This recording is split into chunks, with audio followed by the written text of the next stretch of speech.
Bismillahirrahmanirrahim. Assalamu alaikum, and thank you everybody for joining us in for today's session. जहाँ पे हम लोग जो फेडरल बजट जो अभी आया है तो उसके जो की फीचर्स हैं वो डिस्कस करेंगे और इसके साथ साथ बजट का मार्केट पे और मार्केट के डिफरेंट सेक्टर्स पे क्या इम्पैक्ट आ सकता है, उन इम्पैक्ट्स वगैरह को भी डिटेल में हम कवर करेंगे। तो just to take you through budget के अंदर अगर हम इसके सेलिएंट फीचर्स को अगर हम इसको जायजा लें इसका तो तकरीबन 17.6 ट्रिलियन का इसका टोटल जो है बजट का आउटले रखा गया है, जिसके अंदर 19.3 ट्रिलियन जो है गवर्नमेंट ने अपना रेवेन्यू टारगेट सेट किया है और जिसके तहत जो है गवर्नमेंट तकरीबन 2.4% का प्राइमरी सरप्लस भी टारगेट कर रही है। तो फाइनली जो फिस्कल डेफिसिट जो नेक्स्ट ईयर के लिए प्रोजेक्ट किया जा रहा है वो तकरीबन 3.9%। जीडीपी और इकोनॉमी के लिहाज से अगर देखा जाए तो ग्रोथ इस साल जो है FY25 की गवर्नमेंट ने तकरीबन 2.7% एस्टिमेट की है और नेक्स्ट ईयर जो है 4.2% जीडीपी ग्रोथ जो है वो टारगेट कर रहे हैं।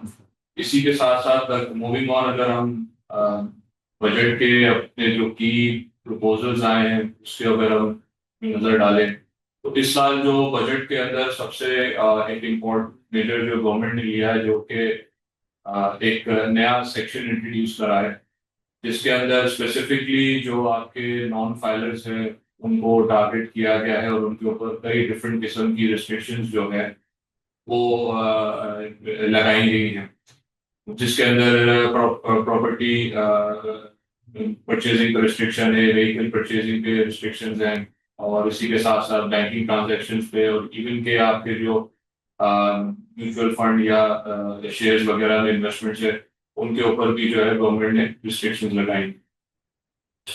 और कंडीशन इन पे ही है क्योंकि के अपने टैक्स रिटर्न और अपने वेल्थ स्टेटमेंट जो है जो भी बंदा ये ट्रांजेक्शन्स को करना अंडरटेक करना चाहता है तो वो रिक्वायर्ड होगा कि जो भी कॉम्पिटेंट अथॉरिटी है उसको अपने टैक्स गोशवारे और चीज़ों को डिक्लेयर करे, तभी वो एलिजिबल होगा। बाकी मूवी ऑन अगर हम देखते जाएं तो स्टॉक मार्केट के पर्सपेक्टिव से अच्छी चीज ये थी कि डिविडेंड और कैपिटल गेन्स की टैक्सेशन में कोई चेंज नहीं आया। इसी तरह से जो आपका कंपनीज का कॉर्पोरेट टैक्स रेट है और टर्नओवर टैक्स रेट्स हैं इसके अंदर भी कोई चेंज नहीं लाया गया। अलबत्ता ये है कि जिन कंपनीज के ऊपर सुपर टैक्स लागू होता था तो उन कंपनीज के अंदर जिन कंपनीज की अर्निंग 200 मिलियन से 500 मिलियन के दरमियान है तो उनके डिफरेंट स्लैब्स के अंदर आधा आधा परसेंट का गवर्नमेंट ने टैक्स रेट्स में रिलीफ दिया है।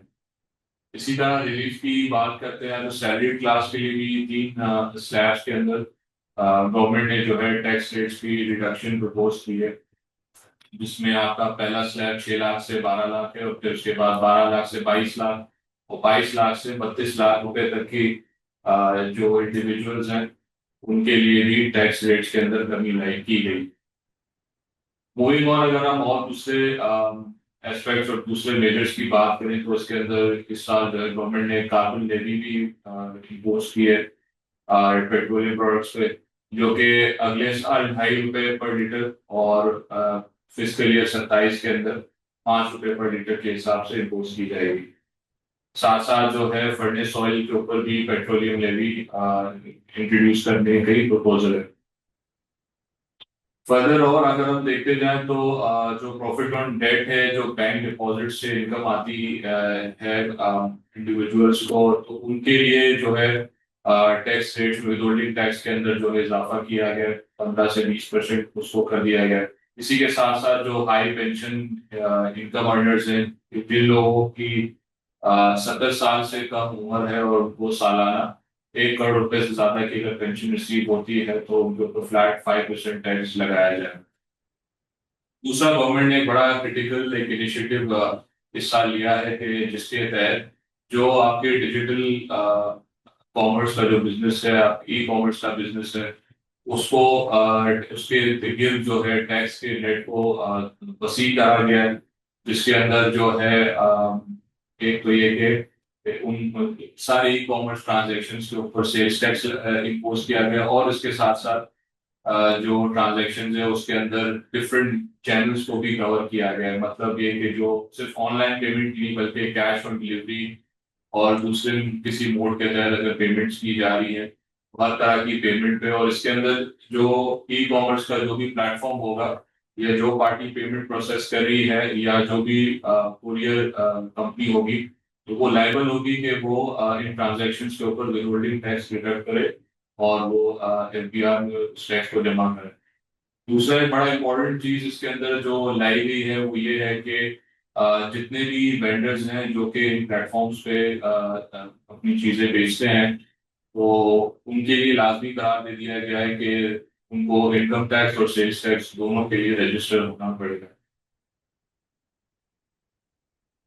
फर्दर अगर हम देखें तो इसमें मॉर्गेजेस के ऊपर टैक्स क्रेडिट इस दफा इंट्रोड्यूस किया गया है, जिसको हम आगे और डिटेल में डिस्कस करेंगे। फिर इसी के साथ साथ सेल्स टैक्स के एरिया में अगर हम आए, वहाँ पे जो फाटा फाटा रीजन को जो सेल्स टैक्स एग्जेम्पशन दी गई थी, उस एग्जेम्पशन को फेजेस के अंदर विड्रॉ करने का प्रपोजल है। फिर इसी के साथ साथ डिफरेंट आइटम्स के ऊपर जो है सेल्स टैक्स की रेशनलाइजेशन की भी तजवीज है, जिसमें आपकी जो 850 सीसी से कम की जो गाड़ियां थी, तो उन गाड़ियों के ऊपर 12.5% से बढ़ा के 18% सेल्स टैक्स लगा दिया गया। जबकि जो इम्पोर्टेड सोलर पैनल्स थे उन पे पहले टैक्स नहीं लगता था, वो टैक्स एग्जेम्प्ट थे, उन पे भी 18% सेल्स टैक्स लगा दिया गया। फर्दर ये कि प्रॉपर्टी के ट्रांजैक्शन पे एफईडी खत्म की गई है, एडवांस टैक्स उनमें बढ़ाया गया है, कुछ केसेस में कम भी किया है, इसको भी हम आगे डिस्कस करेंगे। और गवर्नमेंट ने अपनी जो टैरिफ रैशनलाइजेशन पॉलिसी, जिस पे आईएमएफ के साथ गवर्नमेंट काम करी, और जो कि आईएमएफ एग्रीमेंट के एक बड़ा ही एक क्रिटिकल बेंचमार्क है, तो उस सिलसिले में भी जो है गवर्नमेंट ने नए स्लैब्स मुतारिफ कराए, जो कि 5%, 10%, 15% के होंगे। और उसी के तहत डिफरेंट मतलब हजारों आइटम्स के ऊपर एडिशनल कस्टम ड्यूटी और रेगुलेटरी ड्यूटीज को कम भी किया गया और खत्म भी किया गया। फाइनली अगर हम देखें तो इसके अंदर जो है बिजनेसेस से रिलेटेड काफी सारे डिफरेंट डिडक्शंस होती हैं, जो कि इनको डिसअलाउ किया गया है या उनके स्कोप को थोड़ा ज्यादा और बढ़ा दिया गया है। जिसके अंदर जो है कैश पेमेंट अगर कोई आप वेंडर को करते हैं, तो उससे रिलेटेड जो अगर कैश में कर रहे हैं तो उससे रिलेटेड जो भी एक्सपेंस होगा, तो 50% उसकी डिडक्शन अब डिसअलाउ हो जाएगी। इसी तरह से अगर आप कोई इक्विपमेंट की या किसी चीज की पेमेंट करते हैं, अगर आपका टैक्स विथहोल्ड नहीं किया गया, तो उतनी प्रोपोर्शन जो है डेप्रिसिएशन भी आपको डिसअलाउ हो जाएगी। प्लस ये कि जो मिनिमम टैक्स के लॉसेस कैरी फॉरवर्ड होते थे पहले 3 साल तक, तो उस पे जो है वो कंडीशन है उसको कम करके 2 साल की लिमिट हो गई है। एंड इसी तरह से अगर हम देखें तो जो स्पेशल इकोनॉमिक जोन और जो स्पेशल टेक्नोलॉजी जोन्स की जो वो टैक्स के बेनिफिट्स हैं, उनको भी फेज आउट करने की तजवीज की गई है कि आया या तो वो 10 सालों अगले 10 साल में वो एग्जेम्पशन को खत्म किया जाए, या 2035 तक वो एग्जेम्पशन खत्म हो जाए, which ever is earlier. Further अगर हम बात करें हम, तो पीएसडीपी को अगर हम देखें तो इस साल जो है पीएसडीपी का टारगेट गवर्नमेंट ने नेशनल लेवल पे 4.2 ट्रिलियन का सेट किया है, जिसके अंदर 300 बिलियन की जो कंट्रीब्यूशन है वो स्टेट ओन्ड एंटरप्राइजेस से आएगी, जबकि फेडरल कंट्रीब्यूशन 1 ट्रिलियन की रहेगी और 2.8 ट्रिलियन की कंट्रीब्यूशन आपके प्रोविंसेस से आएगी।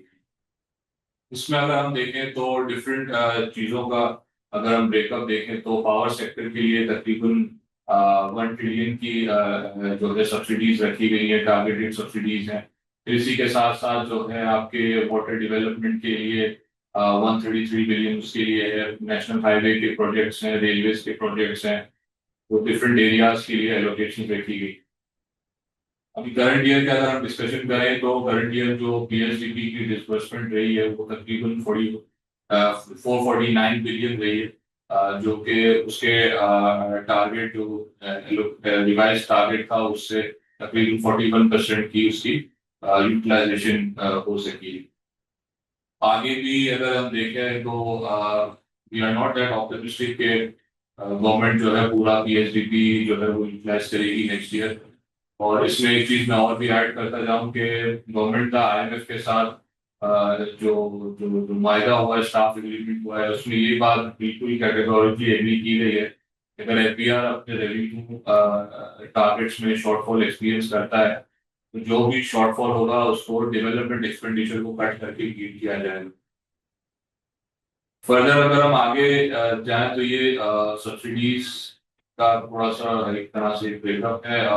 इसमें जैसे हमने बात किया कि पावर सेक्टर के लिए तकरीबन 1 ट्रिलियन की सब्सिडीज है। इसी तरह से बाकी जो हर साल गवर्नमेंट डिफरेंट एरियाज और डिफरेंट सेक्टर्स को सब्सिडीज रखती है, तो ये एलोकेशन है। इसमें एक इंटरेस्टिंग चीज इस साल ये है कि हाउसिंग सेक्टर के लिए तकरीबन 10 अरब की सब्सिडी है, जिसमें 5 अरब की मार्कअप की सब्सिडी भी गवर्नमेंट ने रखी है।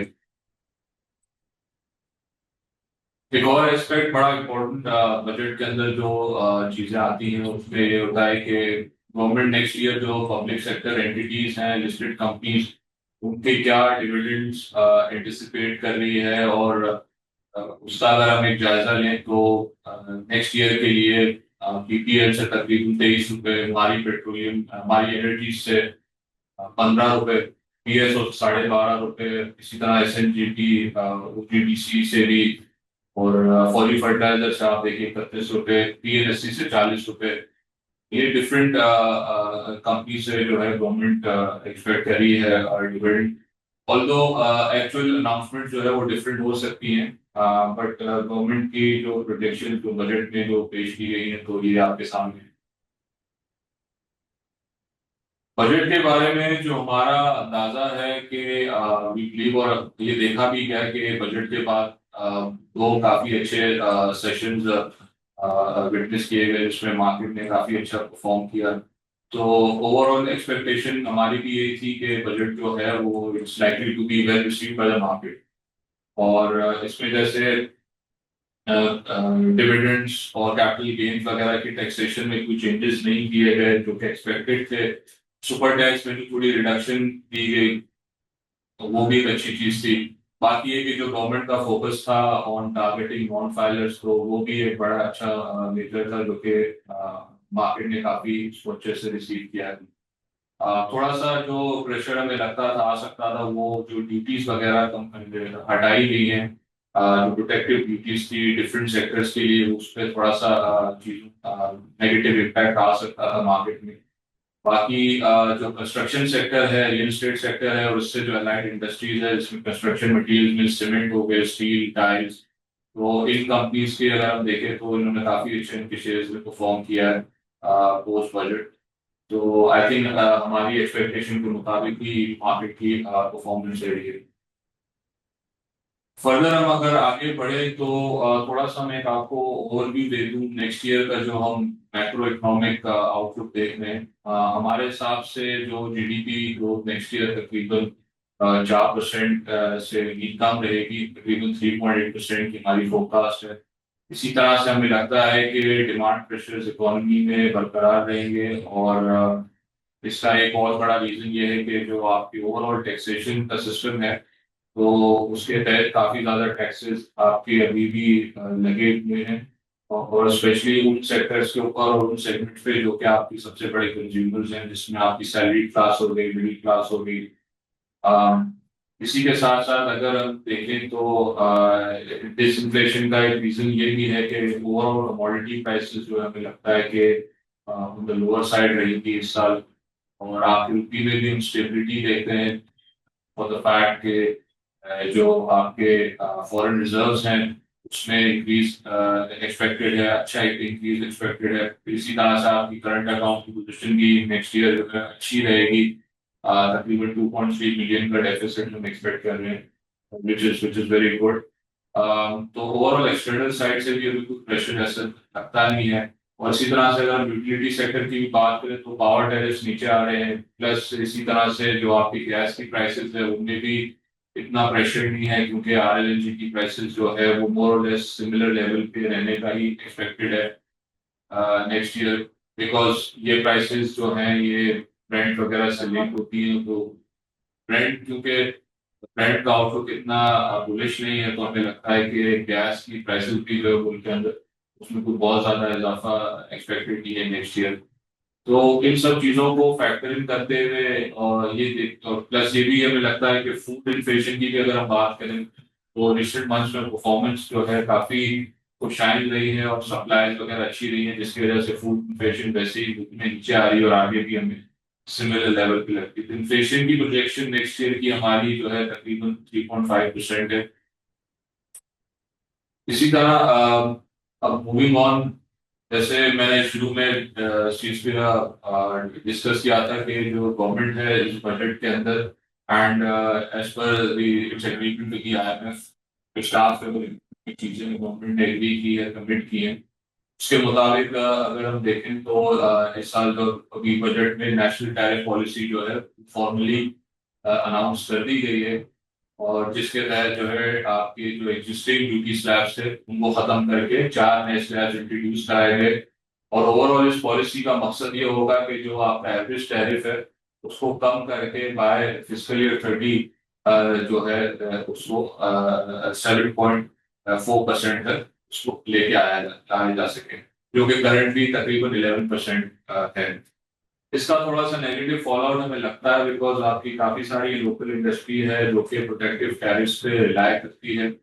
तो अगर ये टैरिफ्स हटाए जाएंगे और कंट्री में इंपोर्ट्स बढ़ेंगी तो हो सकता है कि काफी सारे जो लोकल डोमेस्टिक इंडस्ट्रीज हैं तो वो कम्पिटिटिव ना रहें और वो आउट ऑफ बिजनेस हो जाए, जिससे थोड़ी अनएम्प्लॉयमेंट वगैरह भी मुल्क में बढ़ सकती है। Moving on to the sectors now, sectors की अगर हम बात करें तो एक समरी आपके सामने है यहाँ पे, जिसमें कमर्शियल बैंक्स के लिए बजट नेगेटिव है। पीएनबी कंपनीज के लिए थोड़ा सा पॉजिटिव था, क्योंकि डेप्रिसिएशन और चीजों और इक्विपमेंट्स वगैरह पर ड्यूटीज वगैरह हटी हैं, इस वजह से फर्टिलाइजर सेक्टर के लिए न्यूट्रल रहा। सीमेंट सेक्टर के लिए काफी पॉजिटिव था बजट। बाकी अगर मैं ऑटो सेक्टर की बात करूं, ऑटो सेक्टर की कुछ नेगेटिव मेजर्स बजट में प्रपोज किए गए। फार्मा सेक्टर के लिए पॉजिटिव बजट रहा। इसी तरह इंजीनियरिंग सेक्टर के लिए ग्लास एंड सेरेमिक्स के लिए भी काफी पॉजिटिव बजट था। और बाकी रेस्ट ऑफ द सेक्टर्स के लिए अगर देखा जाए तो कुछ न्यूट्रल एक तरह से हम कह सकते हैं कि इम्पैक्ट रहेगा बजट की मेजर्स का। इसमें अब हम थोड़ी डिटेल में अगर जाएं और डिस्कस करें तो कमर्शियल बैंक से अगर हम शुरू करते हैं तो इसके अंदर जो है हमें नजर आता है कि कमर्शियल बैंक्स के लिए जो गवर्नमेंट ने बजट में जो चीजें लाई, एक तो ये कि सुपर टैक्स में चेंजेस एक्सपेक्टेड थे फॉर द बैंकिंग सेक्टर। ये एक रीजन बनाई भी थे जिसकी वजह से बजट से पहले सेशन में जो है बैंक्स के अंदर काफी रैली भी नजर आई हमें। बट ये अनफॉर्चुनेटली कि जो सुपर टैक्स की रिडक्शन हुई है तो उसके अंदर जो 500 मिलियन से अबव जो कैटेगरी है उसका रेट के अंदर कोई चेंज नहीं किया गया। और हम जानते हैं कि जो लिस्टेड बैंकिंग सेक्टर स्पेशली जो आपके कमर्शियल बैंक्स हैं, तो इन कमर्शियल बैंक्स का सबका जो अर्निंग है वो 500 मिलियन से प्लस है। इसका मतलब ये हुआ कि इफेक्ट बैंकिंग सेक्टर के लिए जो है सुपर टैक्स में कोई छूट नहीं मिली, कोई रिलीफ नहीं मिला। इसी के साथ साथ अगर हम देखें तो जो प्रॉफिट ऑन डेट है उसके ऊपर जो है गवर्नमेंट ने जो टैक्स रेट बढ़ा दिया, जिसके वजह से आपके जो सेक्टर के डिपॉजिट से इनपे इम्पैक्ट आ सकता है बिल्कुल। अगर हम एक हिसाब लगाएं तो जो इंडस्ट्री के रिम्यूनरेटिव डिपॉजिट्स हैं वो अभी भी टोटल मिक्स का तकरीबन 58% है, विच मीन्स के बैंकिंग सेक्टर की काफी सिग्निफिकेंट रिलायंस है ऑन रिम्यूनरेटिव डिपॉजिट्स। और ये टैक्स बढ़ने से डेफिनेटली बैंक डिपॉजिट्स के अंदर कुछ एट्रिशन जो है वो नजर आएगी, which I think should be positive for the stock market because ये पैसा निकल के जो है ये मार्केट में बिल्कुल लग सकता है। सिमिलरली अगर हम बात करें बैंक से ही, तो गवर्नमेंट की जो बोरोइंग है वो इस साल भी काफी सिग्निफिकेंट रहेगी। और इसमें हमें नजर आ रहा है कि तकरीबन 94% जो है गवर्नमेंट की बोरोइंग इस साल वो जो है बैंकिंग बैंकिंग सेक्टर के थ्रू ही जो है उसको वो फाइनेंस कर रहे होंगे। और इसी के साथ साथ एक और इम्पोर्टेंट चीज जो इस साल अनाउंस की गई है, जिसके अंदर जैसे हमने शुरू में बात की थी कि जो नॉन फाइलर्स के ऊपर जो है रिस्ट्रिक्शंस लगी है कि वो बैंक अकाउंट्स नहीं खोल सकते एक सर्टेन कैटेगरी के से अलावा। तो वो भी एक थोड़ा बैंक्स के लिए नेगेटिव एक चीज होगी, क्योंकि एक काफी सिग्निफिकेंट पोर्शन जो है बैंक्स के अंदर नॉन फाइलर्स के डिपॉजिट्स हैं। प्लस ये कि जो नॉन फाइनेंस के जो कैश विड्रॉल्स है उनके ऊपर भी टैक्स को 0.6% से बढ़ाकर 0.8% कर दिया गया। फाइनली मैं अगर बताऊं तो कुछ 7 शेड्यूल में अमेंडमेंट्स भी की गई हैं, जिसके तहत जो नए फाइनेंशियल रिपोर्टिंग स्टैंडर्ड्स हैं उनको इनकॉर्पोरेट किया गया और उनकी ट्रीटमेंट से रिलेटेड टैक्स के अंदर जो थोड़ी सी क्लैरिटी मौजूद हुई थी तो उस चीज को इंश्योर किया गया। ये बेसिकली एक थोड़ा सा न्यूट्रल न्यूट्रल प्रपोजल होगा सेक्टर के लिए। फर्दर मैं इसके अंदर मूव करूं तो एग्रीकल्चर सेक्टर की अगर हम बात करें तो इसमें गवर्नमेंट ने 3 बेसिकली नए इनिशिएटिव्स उन लोगों ने अनाउंस किए, जिसमें एक तो आपकी नेशनल सीड पॉलिसी है, फिर इसी तरह से जो नेशनल एग्रीकल्चर बायोटेक्नोलॉजी पॉलिसी इसको मुतारिफ कराया गवर्नमेंट ने, जिसके तहत जो है वो सीड्स की प्रोडक्शन और सप्लाई चेन पे फोकस किया जाएगा। इसी के साथ साथ जो है गवर्नमेंट ने एक फर्स्ट लॉस कवरेज फैसिलिटी भी इंट्रोड्यूस की है, जिसके तहत जो है छोटे किसानों को जो है क्लीन फैसिलिटी प्रोग्राम के तहत लोन्स दिए जाएंगे अप टू 100,000, और इस इन लोन्स के ऊपर अप टू फर्स्ट 10% जो कवरेज है वो जो लॉस की कवरेज है वो गवर्नमेंट बेयर करेगी। फिर इसी के साथ साथ जो आपके इम्पोर्टेड ट्रैक्टर्स हैं उनके ऊपर जो ड्यूटी सेल्स टैक्स लगता था, तो सेल्स टैक्स को जो है वो डिफरेंट कैटेगरीज के अंदर तकरीबन 1% से कम किया गया है। एक और बड़ा इम्पोर्टेंट प्रपोजल जो इस साल एक्सपेक्टेड था, और ये आईएमएफ का जो स्ट्रक्चरल बेंचमार्क है उसका भी हिस्सा है, वो ये था कि जो फर्टिलाइजर और पेस्टिसाइड्स है इनके ऊपर एफईडी इम्पोज करनी थी 5% गवर्नमेंट को। तो कॉन्ट्री टू एक्सपेक्टेशंस ये इम्पोज नहीं की गई, जो कि आई थिंक एक अच्छी अच्छी चीज है फॉर द सेक्टर। और इस चीज का जिक्र जो है फाइनेंस मिनिस्टर ने अपनी प्रेस कॉन्फ्रेंस में भी किया है, और इस चीज को एज एन एक्सेप्शन जो है उससे मनवाया गया। मूविंग ऑन, कंस्ट्रक्शन मटेरियल्स और रियल एस्टेट सेक्टर के लिए ये बजट आई थिंक सबसे पॉजिटिव था। अगर हम सेक्टर बेसिस पे कंपैरिजन करें, इसके अंदर जैसे कुछ चीजें हमने डिस्कस की ऑलरेडी, जैसे फाटा और फाटा के जो एरियाज हैं वहाँ पे सेल्स टैक्स को मुतारिफ करा दिया गया है। अलबत्ता फेज वाइज होगा ये, फिजिकल ईयर 26 में 10%, फिर उसी तरह हर साल जो है 2-2% से सेल्स टैक्स को बढ़ा के फिजिकल ईयर 29 तक 16% तक सेल्स टैक्स एरियाज में लगा दिया जाएगा। फिर जैसे पीएसडीपी की हमने बात की, पीएसडीपी की एलोकेशन काफी अच्छी इस साल भी गवर्नमेंट ने रखी है, तो वो के पॉजिटिव साइन होगा और डिमांड को सपोर्ट करेगा। फिर एक इंटरेस्टिंग चीज एक और थी कि जो टैक्स क्रेडिट एक इंट्रोड्यूस किया गया है, जिसके तहत जो है जो मॉर्गेजेस लेंगे जो लोग फॉर एन एक्विजिशन, कोई भी घर खरीदने के लिए या कोई फ्लैट खरीदने के लिए, जिसका उसका एरिया बताया गया है तकरीबन 2000 स्क्वायर फीट का फ्लैट हो गया या 250 का अगर आप घर खरीदते हैं, तो उसके उसके उस लोन के ऊपर जो भी इंटरेस्ट आप बेयर करेंगे तो उस इंटरेस्ट की टैक्स क्रेडिट जो है वो आपको अलाउ किया जाएगा। इसी के साथ साथ जो एफईडी जो आपकी कमर्शियल और इमूवेबल प्रॉपर्टी के ट्रांसफर वगैरह पे लगती थी, एफईडी को खत्म किया गया है। और इसी तरह से जो प्रॉपर्टी की परचेज पे एडवांस टैक्स लगता था, उस एडवांस टैक्स को भी 1% 1.5% जो है कम किया गया under different slabs. However property के सेल पे जो एडवांस टैक्स था उसको गवर्नमेंट ने बढ़ाया है। ये एक तरह से थोड़ी अनोमली है, बट नेट बेसिस पे अगर देखा जाए तो मुझे लगता है कि ये इतना इम्पैक्ट इसका नहीं आएगा। उसका रीजन ये कि दोनों साइड्स पे ये टैक्सेस जो एडवांस टैक्सेस हैं तो ये एडजस्टेबल होते हैं आपकी फाइनल जो टैक्स लायबिलिटी होती है। तो इस इनको बढ़ाने का इनका मकसद ये है कि जो भी प्रॉपर्टी के ट्रांजेक्शन जो लोग कर रहे हैं उनको टैक्स नेट में लेके आया जाए ताकि वो फाइलर बने। इसी तरह हम दूसरी, जैसे हमने एक और चीज भी डिस्कस की थी कि सब्सिडी जो है इस साल रखी गई है तकरीबन 10 अरब की हाउसिंग सेक्टर के लिए। तो ये भी एक अच्छी चीज है जो कि आपकी construction sector, real estate sector के लिए काफी पॉजिटिव होगी। और एक और चीज इसके अंदर जो है बड़ी इंपॉर्टेंट हुई है कि सीमेंट या किसी भी और दूसरे कंस्ट्रक्शन मटीरियल पे एफईडी वगैरह की कोई इम्पोज नहीं की गई। तो ओवरऑल अगर हम देखें तो कंस्ट्रक्शन मटेरियल्स और रियल एस्टेट सेक्टर के लिए काफी बेहतर बजट रहा।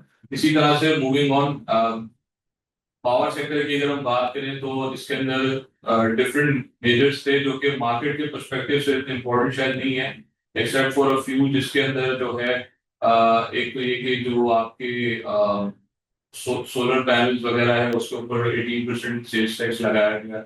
और गवर्नमेंट जो है उसने डेट सर्विसिंग सरचार्ज, जो कि अभी गवर्नमेंट सर्कुलर डेट की क्लियरेंस के लिए 1.3 ट्रिलियन का जो लोन ले रही है बैंक से, उस लोन को सर्विस करने के जो सरचार्ज लॉ के अंदर उसके ऊपर जो है 10% की कैपिंग थी, तो उस कैपिंग को खत्म करने की भी तजवीज इस बजट में दी गई है, जो कि आई थिंक एक पॉजिटिव चीज है। एंड दिस विल इंश्योर कि गवर्नमेंट जो है ये लोन बैंक से ले सके और आगे जो है सर्कुलर डेट को क्लियर कर सके। फर्दर अगर हम आगे चलते जाएं तो इसमें ऑटोमोबाइल सेक्टर के अंदर जो है डिफरेंट मेजर्स गवर्नमेंट ने अनाउंस की, जिसके अंदर एक बड़ा इंपॉर्टेंट चीज इस साल जो लेके आए हैं वो basically new energy vehicle adoption levy है, जो कि आपकी इंटरनल कंबस्शन इंजन की जो गाड़ियां होती हैं उनके ऊपर इम्पोज की गई है, चाहे वो पाकिस्तान में मैन्युफैक्चर की गई हो या चाहे वो इम्पोर्टेड। उसके अंदर अप टू 1300 सीसी 1% का टैक्स लेवी लगेगी। 1300 सीसी से 1800 सीसी तक 2%, और 1800 सीसी से ज्यादा की जो गाड़ी होंगी उसके ऊपर 3% की लेवी लगाई जाएगी। बस और ट्रक्स के ऊपर 1-1% लेवी लगाई जाएगी। ये काफी नेगेटिव होगा आपके डोमेस्टिक प्लेयर्स के लिए, स्पेशली वो जो कि ईवी सेगमेंट में इतना ऑपरेट नहीं कर रहे हैं, जिनकी काफी सब्सटेंशियल सेल्स जो है वो इन सेगमेंट से आती हैं, जिसके अंदर आपके इंडस मोटर हो गया, होंडा हो गया। आ, तो ये इनकी गाड़ियों को काफी इम्पैक्ट करेगा, जो इंटरनल कंबस्शन के जो इनकी वेरिएंट्स मार्केट में आई बेस्ड है। इसके साथ साथ अगर आप देखें तो जो पुरानी, जो अभी इस वक्त जो गवर्नमेंट की हाइब्रिड व्हीकल पॉलिसी जो चल रही है, इसके तहत जो बेनिफिट्स इन लोगों ने दिए थे in terms of the duties जो कि डिफरेंट ईवी के कंपोनेंट्स पे और जो जो लगी हुई थी, उन ड्यूटीज को गवर्नमेंट ने कम किया। 7% तक की होती थी, उनको कम करके जो 1% पे लाया गया है। इसके साथ साथ अगर हम देखें तो गवर्नमेंट ने जो है नॉन फाइलर्स है उनके ऊपर जो है वो रिस्ट्रिक्शन जो लगाई है, जैसे हमने बात की कि सेक्शन 144C जो इंट्रोड्यूस किया गया है, तो उसके तहत कोई भी नॉन फाइलर अब जो है मुल्क में 850 सीसी से अब ऊपर की कोई गाड़ी परचेज नहीं कर सकता। ये भी थोड़ा सा डिमांड को जो है सेक्टर की वो हिट करेगा।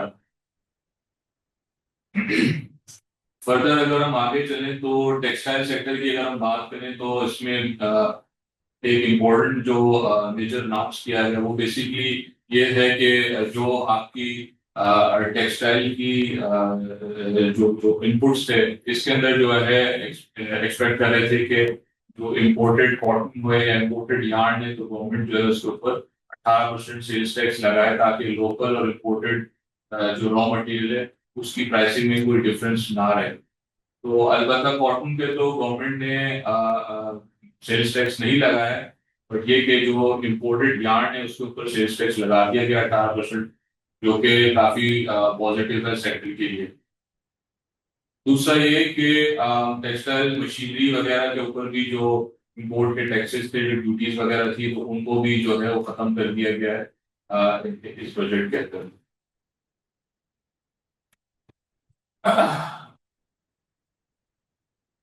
फर्दर हम आगे देखें तो फार्मास्यूटिकल सेक्टर के लिए भी इसमें काफी डिफरेंट बेनिफिट्स जो है वो दिए गए, जिसके अंदर जो है हमें नजर आता है कि जो एपीआई जो इंपोर्ट होते हैं उनके ऊपर डिफरेंट ड्यूटीज की, तो उन ड्यूटीज को खत्म किया गया है, या उनको कम किया गया है। इसी तरह से जो आपके मेडिकल डिवाइसेस हैं, सर्जिकल इक्विपमेंट है, तो इनके ऊपर जो है ड्यूटीज को कम किया गया है, कहीं कुछ कुछ केसेस में ड्यूटीज को लगाया भी गया है। ओवरऑल फार्मा सेक्टर के लिए बजट जो है वो थोड़ा काफी काफी पॉजिटिव ही रहा, बिकॉज एपीआई पे जो ड्यूटीज कम की गई वो काफी बेनिफिट करेंगी कंपनीज को, उनके मार्जिन काफी ज्यादा हेल्प करेंगी।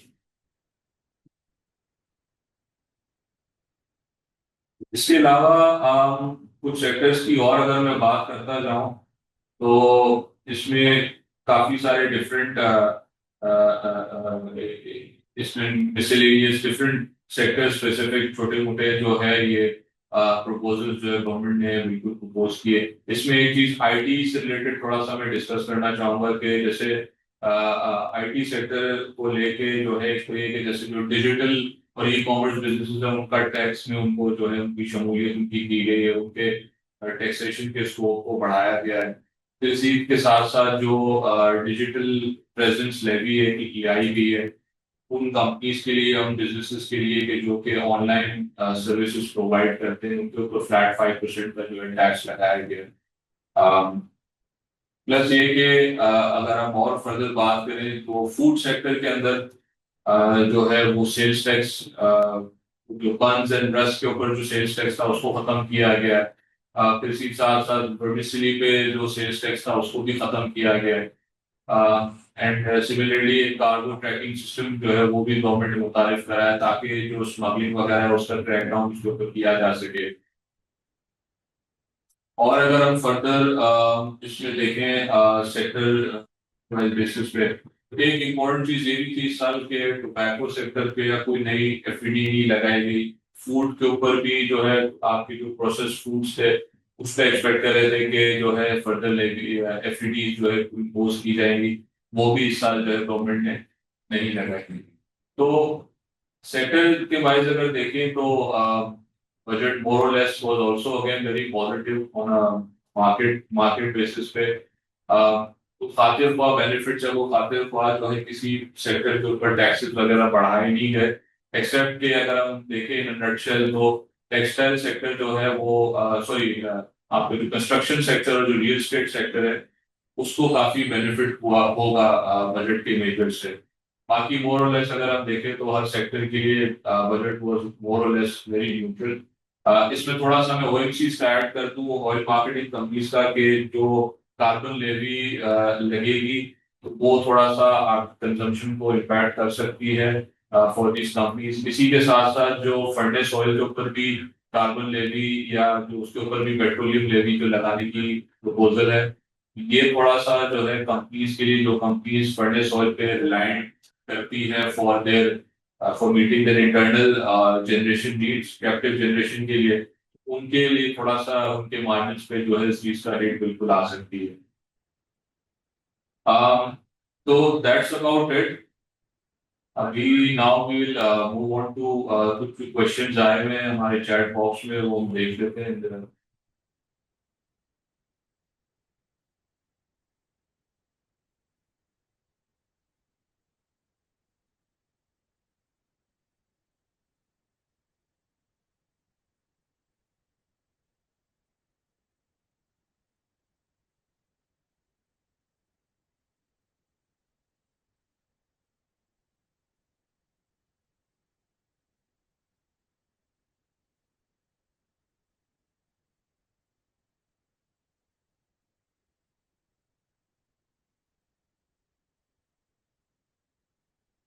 So, first question that we have is कि what is the tax rate available for profit on low cost housings? Can we qualify for it?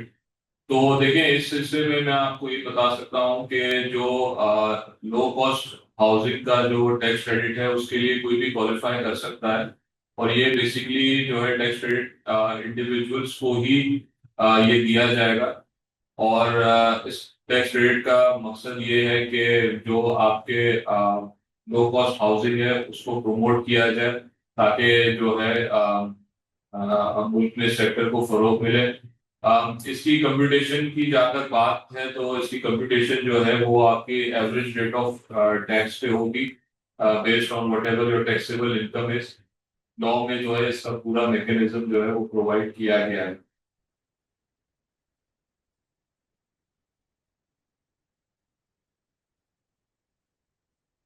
दूसरा सवाल अगर हम देखें तो ACD and RD have been reduced on several items in the budget. Could you highlight some major ones likely to have a sector specific impact?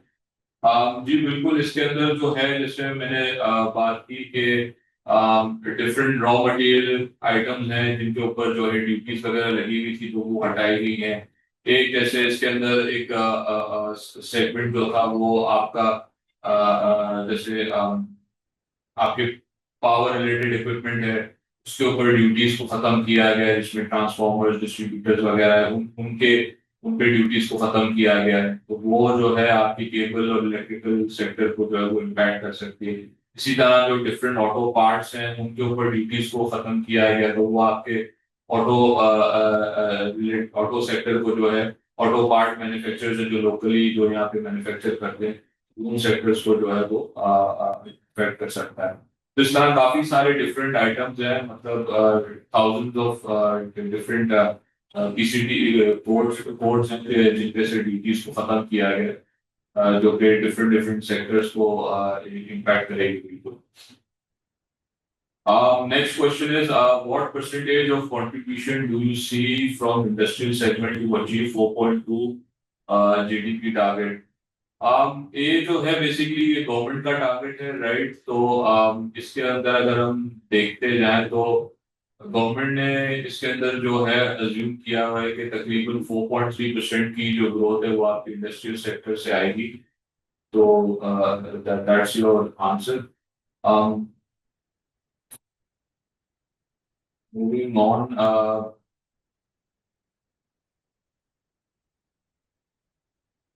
ठीक है। I think we don't have any other questions in the chat box. Any of the participants, if anybody has any questions, can raise their hands and ask the question right away.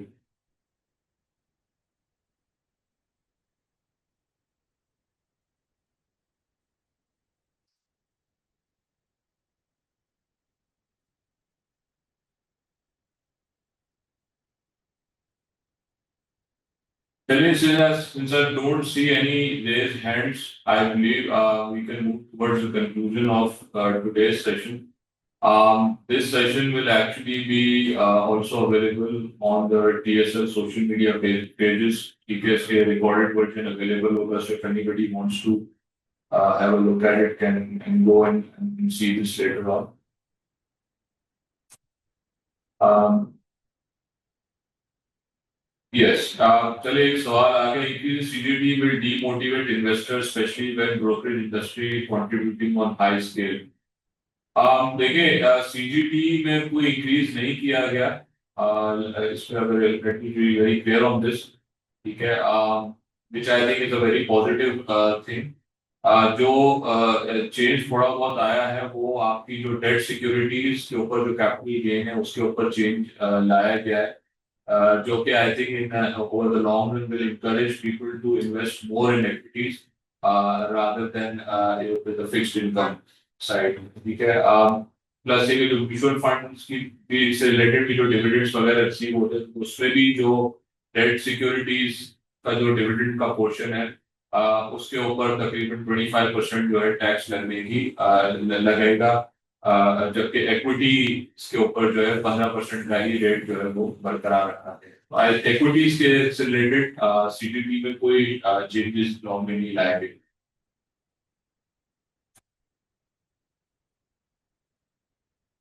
चलिए जी, we don't have any further questions and I think we're about near the end of the time for this session today. So if you have any other questions, you can always reach out to us, any of our social media, and you can even reach out to us on our designated emails and customer support numbers. Thank you everyone for your participation today. Have a nice week. Hello, I also have a question,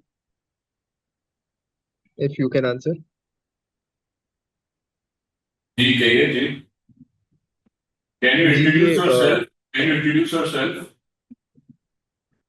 ji I am Mustafa from HBL funds. जी जी.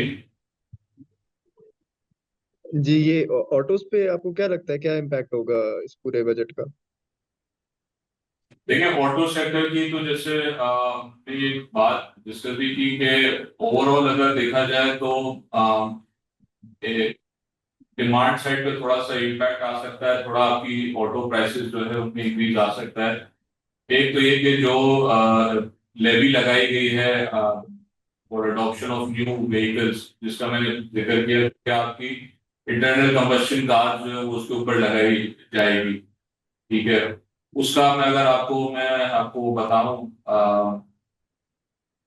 जो उसके different percentages हैं उसके, तो उसके अंदर जो है आपकी काफी सारे वेरिएंट्स है जो करंटली मार्केट में जिनका काफी सब्सटेंशियल प्रेजेंस है.